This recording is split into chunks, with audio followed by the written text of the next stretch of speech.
Сегодня в поселок Черектяй вертолетом доставят продукты. На данный момент наземный путь в село полностью отрезан. Затоплено 9 внутрипоселковых автомобильных дорог. Однако понемногу паводковая ситуация в населенных пунктах вдоль реки Алдан на Усть-Алданском районе стабилизируется. В Дыгдале отмечается понижение воды. В селе Черектяй по состоянию на 14 часов уровень воды составил 1024 сантиметра, при критической отметке 1060. Затоплено 150 дворовых участках, в том числе по предварительному подсчету 43 жилых дома.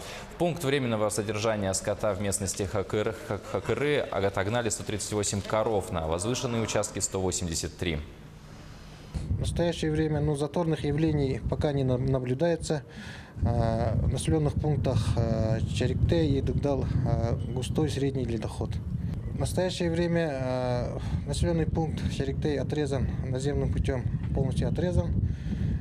Мы не можем доставить продукты питания в пункт временного размещения населения. Продукты у них заканчиваются. Вот сегодня обещали вертолет. Вертолет с села Дюпся до населенного пункта Черектяй должен доставить продукты питания.